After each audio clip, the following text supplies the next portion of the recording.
तो अगर हम जाते हैं सबसे पहले मार्केट पे अ,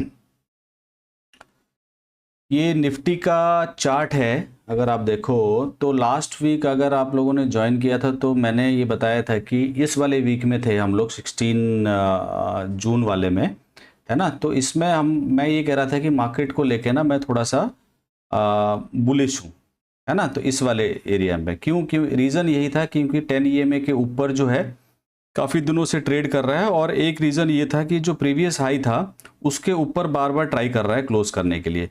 तो इस वीक ऐसा नहीं है कि बिल्कुल हमने पकड़ लिया इस चीज़ को, बट हाँ इस वीक में क्या है थोड़ा सा ठीक रहा है। ओपन ओपन तो ठीक ठाक हुआ क्योंकि उसी रेंज के बीच में हुआ, बट अगर आप देखोगे तो अच्छा परफॉर्म किया है। तो अब आने वाले वीक में किस तरीके से रह सकता है, अगर मान लो ये ईएमए के ऊपर रहता है तो हम तो प्रीवियस हाई के लिए इसको क्या कर सकते हैं, देख सकते हैं, है ना। बट अगर आप ये देखोगे ना एक थोड़ा सा रिस्की वाला मामला है अब, क्योंकि अगर आप प्रीवियस हाई को देखते हो, इस वाले रेंज को अगर आप देखते हो तो यहाँ पे जो है ना 2.5% ही बचा है, अगर यहाँ से लेके यहाँ तक का देखते हो, है ना। तो अब इसमें क्या होना चाहिए, अगर देखो नेक्स्ट वीक का आसपास यहाँ कहीं खुलता है, देखो दो चीज़ें जो मुझे पॉसिबिलिटी लग रही है, या तो यहाँ पे कहीं खुले और प्रीवियस हाई को टच कर ले। दूसरा क्या हो सकता है कि थोड़े दिन यहीं पे जो है कंसोलिडेट करे या फिर ऊपर जाए। तो अगर ये प्रीवियस हाई के आसपास जाता है तो वहाँ पे अगर हम स्टॉक पे फॉलो करते हैं कि जब प्रीवियस हाई पे स्टॉक जाता है तो हम लोग क्या करते हैं, एग्जिट करते हैं। जब ओवरऑल इंडेक्स प्रीवियस हाई के पास पहुंचता है तो सब लोगों को, जो मेरी सलाह रहेगी कि सब लोगों को क्या करना चाहिए, अपना जो पोजीशन साइजिंग है ना थोड़ा सा कम करना चाहिए। अगर आप मान लो 100% इन्वेस्टेड हो और आपके स्टॉक चाहे कहीं पे भी हो, बट इंडेक्स जो है वो आपका पहुंच गया प्रीवियस हाई पे, तो आपको एटलीस्ट 50% जो है क्या करना चाहिए, अपना पोजीशन साइजिंग कम करना चाहिए।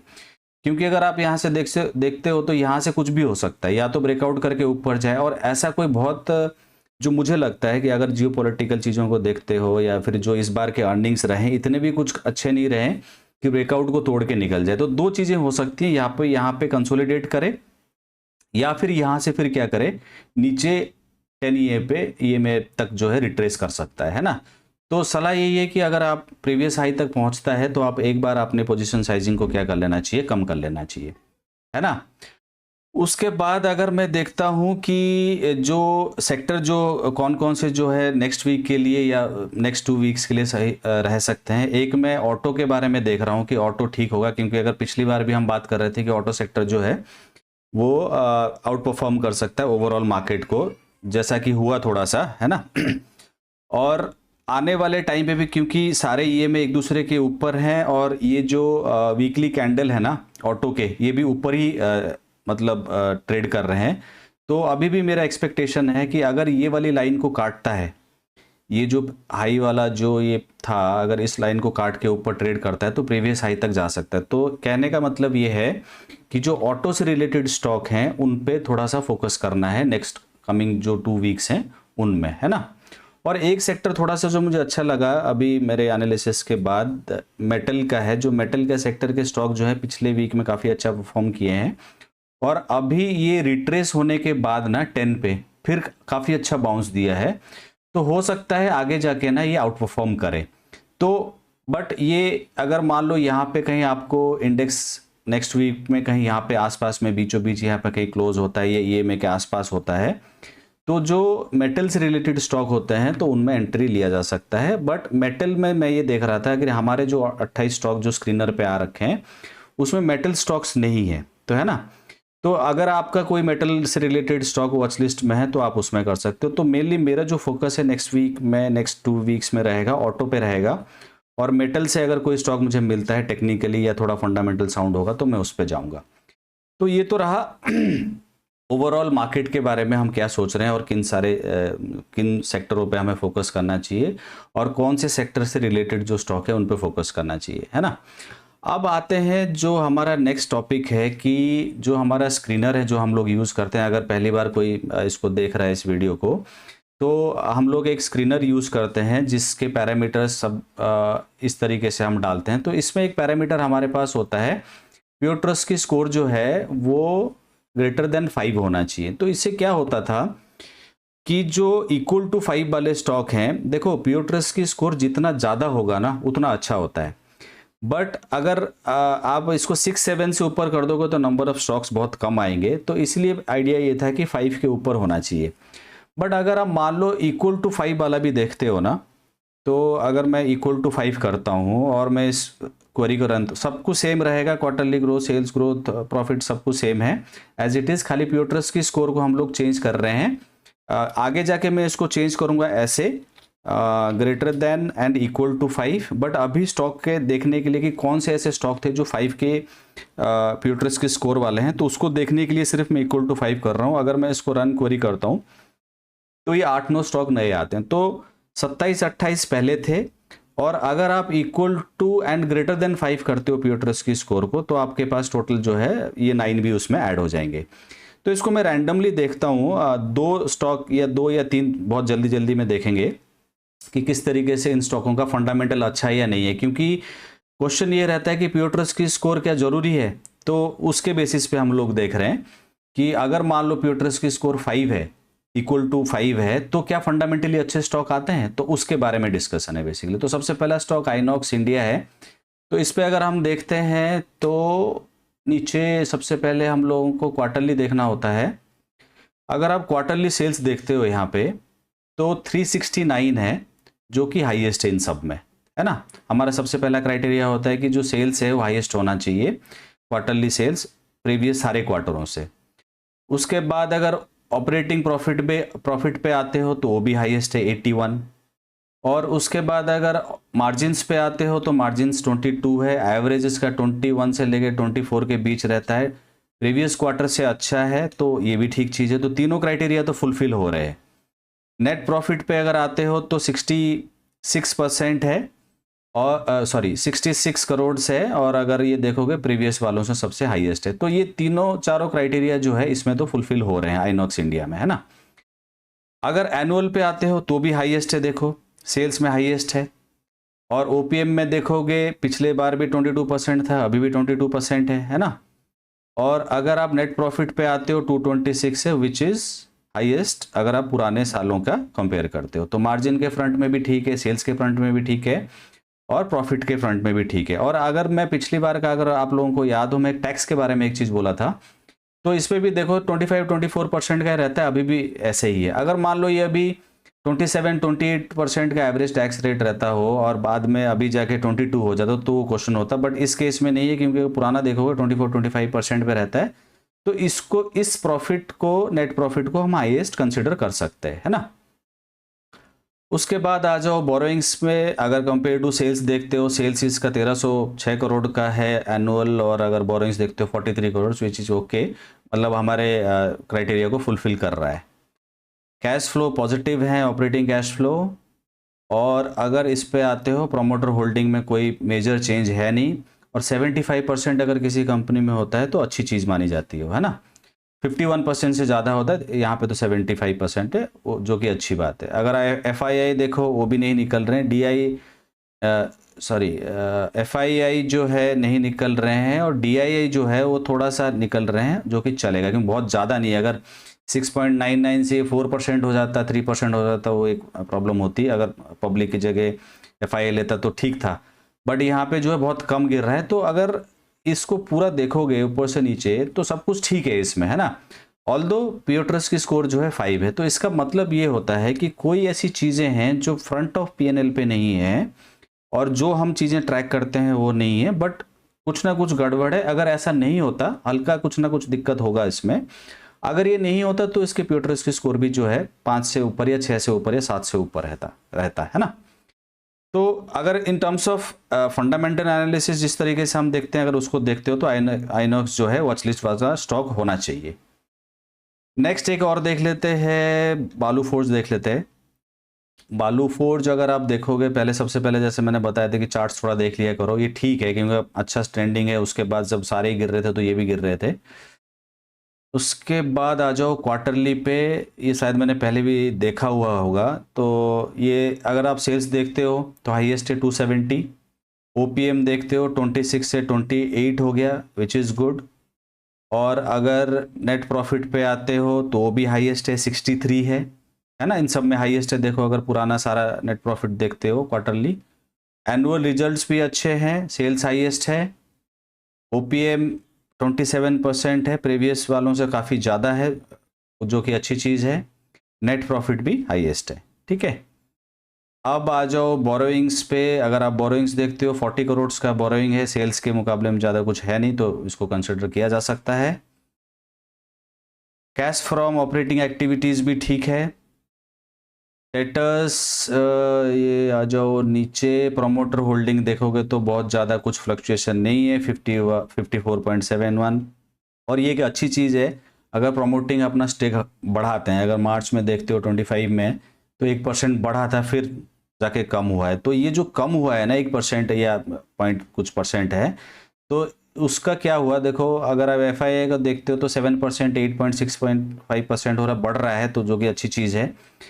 और यहाँ पे भी इतना कोई मेजर डाउन वो फॉल नहीं है कि बहुत ज़्यादा कम हो गया DII की होल्डिंग, और पब्लिक का भी होल्डिंग कम ही हुआ है। तो in terms of share holding ठीक है ये। और अगर फंडामेंटल एनुअल देखते हो वो भी ठीक है, और अगर आप देखते हो इसको क्वार्टरली वो भी ठीक है ना। तो सारी चीज़ें ठीक है, बट प्यूट्रस्की स्कोर जो है इसका 5 है। तो अब हम क्या करते हैं, इन्हीं दोनों स्टॉक को ना टेक्निकल देखते हैं। कोई फंडामेंटल रिकमेंडेशन मतलब कोई रिकमेंडेशन नहीं है, अपने हिसाब से ही आपको देख दाख के लेना है अच्छे से। तो अगर मैं जाता हूँ पहला वाला क्या था, आइनॉक्स इंडिया। आइनॉक्स इंडिया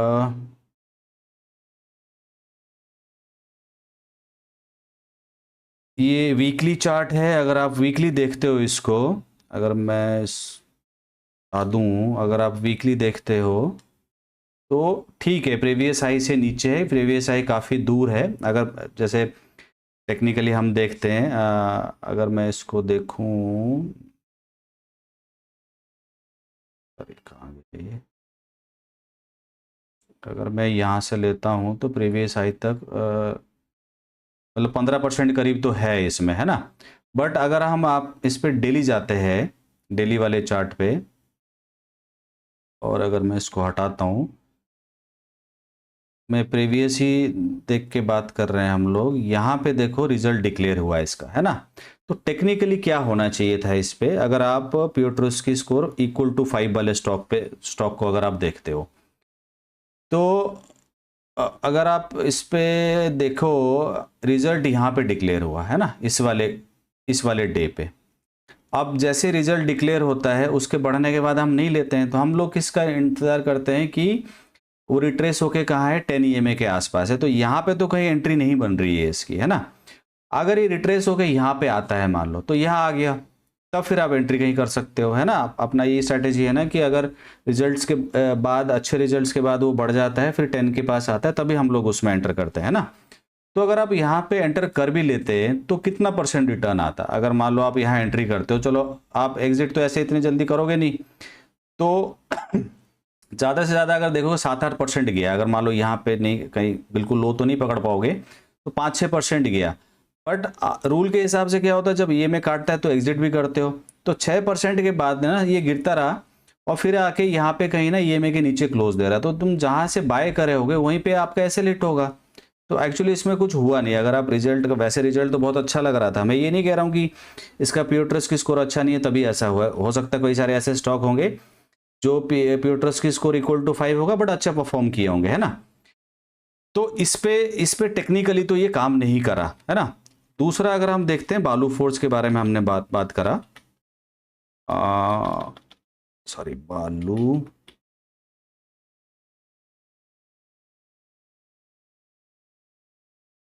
क्या कर रहा हूं मैं,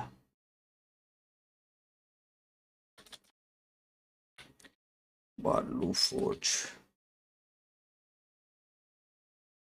अगर आप इस पे देखते हो, अब इस पे टेक्निकली क्या हुआ, इस पे काम करा है अच्छा, ये पुराने चार्ट का ही देख रहे हैं हम लोग, फंडामेंटली अच्छा था इसका प्योट्रोस्की स्कोर जो इक्वल टू 5 था। बट इसके बाद क्या रिएक्शन आया वो देख लेते हैं ना। तो अगर किसी ने यहाँ देखा होता उसको इस वाले डेट पे, क्या कहते हैं, रिजल्ट वाले डेट पे अगर किसी ने देखा होता है इसको, तो फिर अगर आप टेक्निकली देखोगे तो डेली बेसिस पे इतना अच्छा नहीं है ना, कोई ट्रेंडिंग नहीं है, तो पहली बात तो टेक्निकली ऐसे हट जाता। बट स्टिल अगर कोई इसको लेता है और यहाँ पे रिट्रेसमेंट के बाद 10 के आसपास यहाँ पे कहीं एंट्री करता है, तो इसने तो दिया है अच्छा रिटर्न, है ना। यहाँ पे एक बार काटा है तो उसको भी अगर आप इग्नोर करते हो तो 10% तो मिला ही है इसमें। बट स्टिल मतलब प्योर ट्रस्ट की स्कोर इक्वल टू 5 होते हुए भी स्टॉक ने क्या करा है, अच्छा परफॉर्म किया है ना।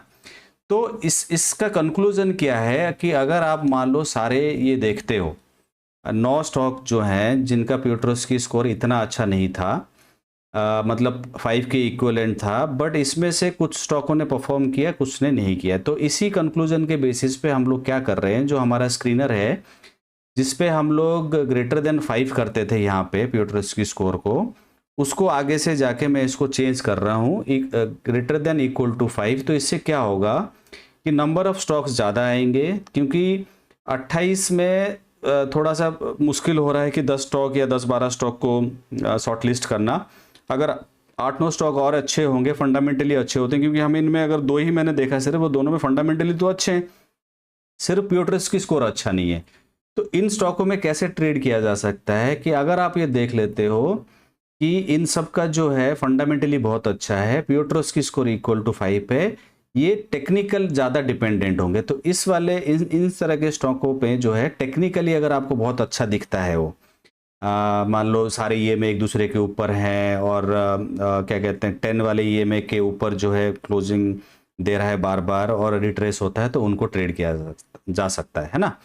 तो इसीलिए आज आज के बाद से जो हमारा स्क्रीनर होगा इसमें मैं ग्रेटर देन इक्वल टू रखूँगा, क्योंकि इन सब में फंडामेंटल अच्छा है, हम सिर्फ टेक्निकली थोड़ा सा ज़्यादा वेटेज देके इन सब पे ट्रेड किया जा सकता है। तो इसको क्वेरी सेव कर रहा हूँ, तो इससे क्या होगा, जिससे जो हम मेरे लिंक से अगर कोई जाता है तो इसको अच्छे से जो है कर सकता है ना। उसके बाद जो नेक्स्ट चीज़ है हमारा, अगर आप देखते हो था, एक सेकेंड, अगर मैं जाता हूँ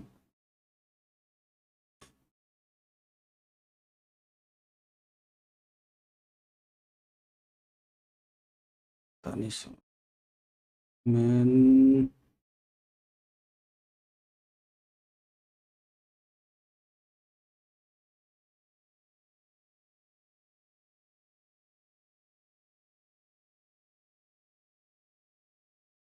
चलो मैं इस पे जाता हूँ, कुछ प्रॉब्लम है आज थोड़ा सा। जो रिस्क के बारे में बात कर रहे थे हम लोग कि रिस्क को कैसे मैनेज किया जा सकता है, तो पहले भी मैंने एक दो बार कहीं पे बोला हुआ है, बट आज हम देख रहे हैं कि किस तरीके से जो है ना, आप लोग एक एक्सेल सीट को क्या कहते हैं प्रिपेयर कर सकते हो अपने हिसाब से, 10 स्टॉक डाल के किस तरीके से हम उसको 1% वाले रूल को यूज़ कर सकते हैं, एक सिंपल तरीके से हमने बनाया हुआ है। तो वो उसके बारे में हम लोग डिस्कस कर रहे हैं। तो अगर आप इस पे आते हो तो मान लो फॉर एग्जांपल, मैंने एक ऐसा ही एग्जांपल ले रखा है, ये मान लो कैपिटल आपका 5 लाख है और नंबर ऑफ स्टॉक मान लो आप लोग क्या करते हो 10 लेते हो, अभी एक लिखा हुआ है क्योंकि फॉर्मूला ड्रिवन है ये, और आप जो है रिस्क पर ट्रेड जो है क्या करते हो 10% लेते हो, है ना।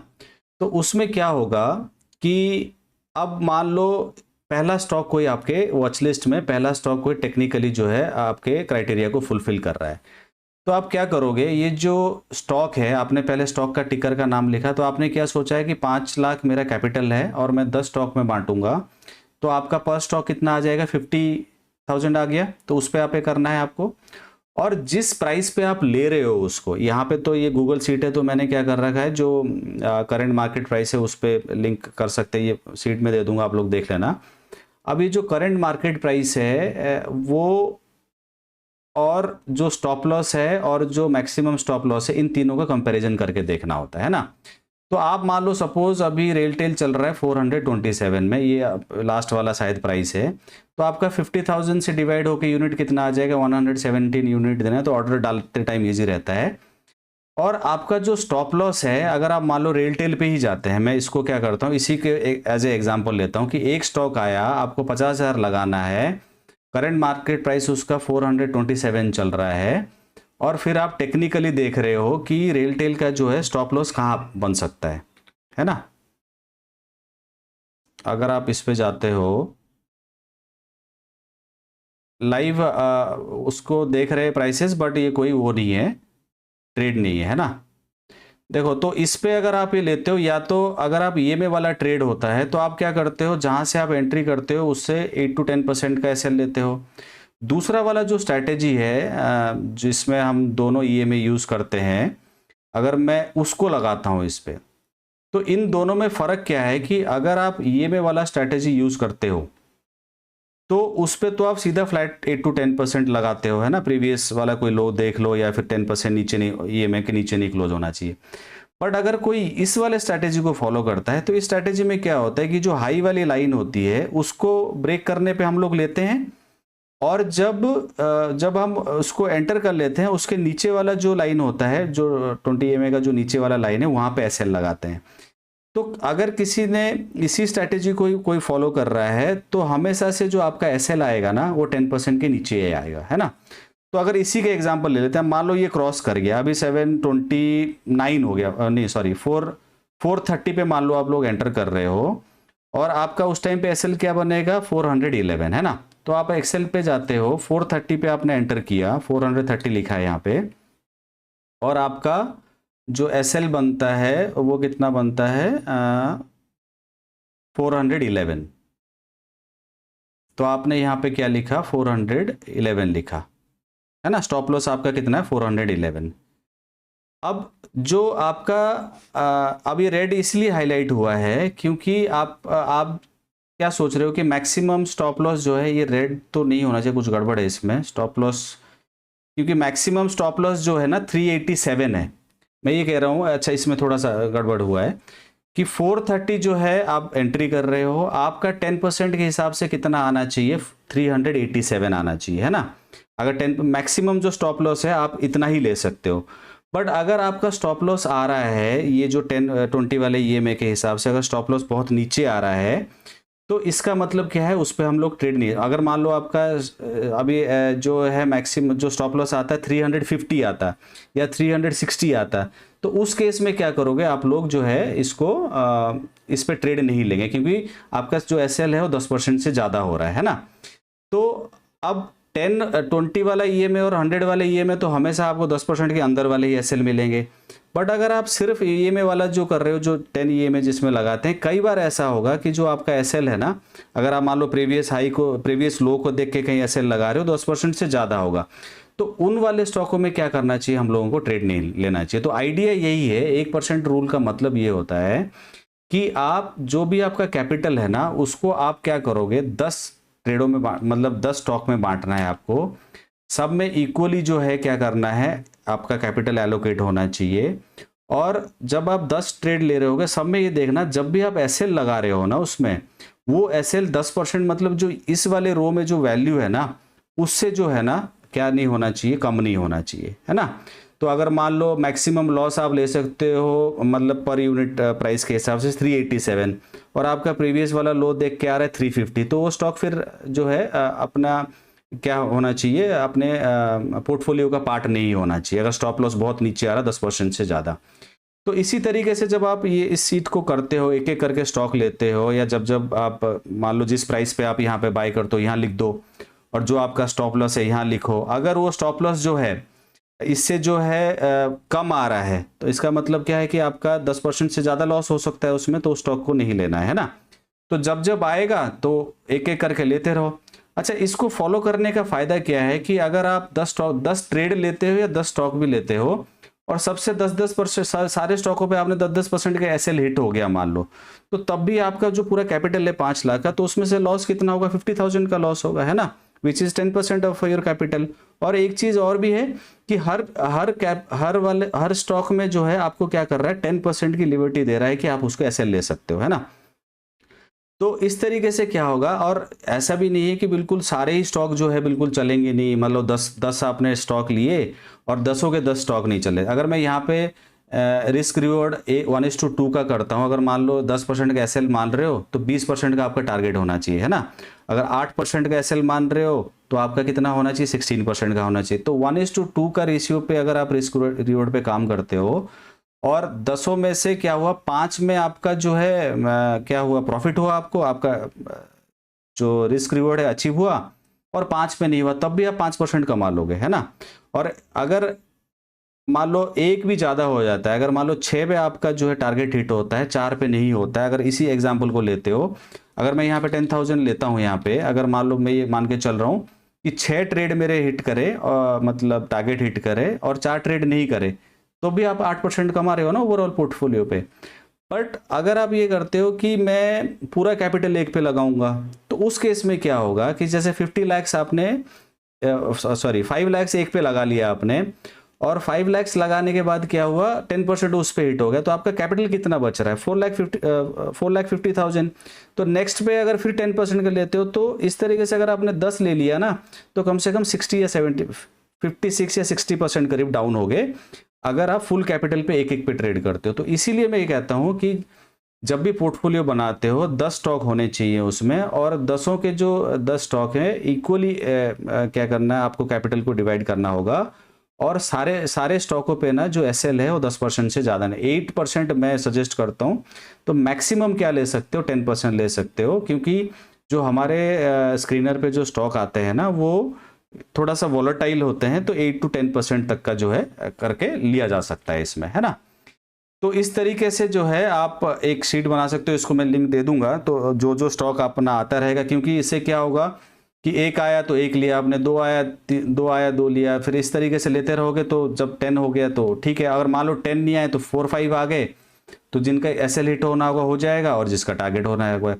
तो जब आप क्या कहते हैं, ऑर्डर डालते हो ना, जब आपका एग्जीक्यूट ऑर्डर हो जाता है, तो आप एसएल ऑर्डर डाल सकते हो, जिसमें कि मेरा 10% एसएल है, यहाँ पे आएगा तो कट जाएगा, चाहे ट्रैक कर रहे हो नहीं कर रहे हो। बट अगर हाँ, जब एसएल ऑर्डर भी डाल रहे हो तो टारगेट ऑर्डर भी डाल, तो 1:2 भी जो भी प्राइस आ रहा होगा उस प्राइस को लेके आप जीटीटी ऑर्डर डाल सकते हो इसमें, है ना। तो ये है, इसको थोड़ा सा और मैं इसको अच्छे से बनाता हूँ फॉर टाइम बिंग। यही है कि इसमें किस तरीके से ट्रैक करना है, ताकि आप लोग किसी पे बहुत ज़्यादा इन्वेस्ट ना कर लो, या कितने यूनिट लेने कन्फ्यूजन है, कि एसएल जो हमारा आ रहा है वो हमें एसएल लेना चाहिए नहीं लेना चाहिए, है ना। पता चला टेक्निकली आ रहा है 15% का एसएल, बट तुम्हें 8-10% से ज़्यादा नहीं लेना चाहिए। तो उस केस में क्या होगा, इस तरीके से अगर बनाते हो तो उससे बच जाओगे थोड़ा सा, है ना। अब अगर